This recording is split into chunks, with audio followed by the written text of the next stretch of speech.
చేస్తాం విషయం. ఓ చిన్న చేప దొరికిందా సత్యవ్రత మహారాజుకి, ఆయన దోషుడు పెట్టాట సంధ్యావందనం చేద్దామని, అందులోకి వచ్చిందిట.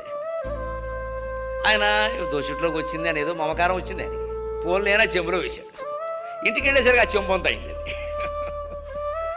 అయ్యో పిచ్చి మొహం చెంబొంత అయిపోయింది సరిపోవట్లేదు అని పెద్ద బిందులో వేశాడు. ఒక గంట అయ్యేసరికి బిందు అంత అయింది. ఇది కూడా సరిపోవట్లేదు అని నీళ్ళ గదిలోకి వెళ్ళి ఒక గోళంలో వేశాడు. సాయం మర్నాడు అయ్యేసరికి గోళం అంత అయింది. ఏమిటిది ఇలా పెరిగిపోతుంది? అప్పటికి ఆయనకి అబ్బాయి దీన్ని తీసుకొచ్చి పొరపాటు చేసినట్టుగా ఉన్నాం, అసలు మనకి సరిపోతుందా ఏదైనా అని ఓ చెరువులో వేశాడు. 4 రోజుల తర్వాత చూస్తే చెరువు అంతా పెరిగింది, చెరువు అంతా అయిపోయింది. విష్ణువా మజాక. అప్పుడు అనుకున్నట్ట ఎక్కడి నుంచి తెచ్చామో అక్కడ వేస్తే కనుక కుదరదు అనుకున్నాడు. అంటే ఏమర్థమైంది? ఎదిగావు ఎదిగావు ఎదిగావు జీవితం అంతా ఎదిగావు, చివరికి నీ అసలైన ఎదుగుదల ఏమిటంటే మూలానికి వెళ్ళిపోవడమే, మూలానికి వెళ్ళిపోవడమే.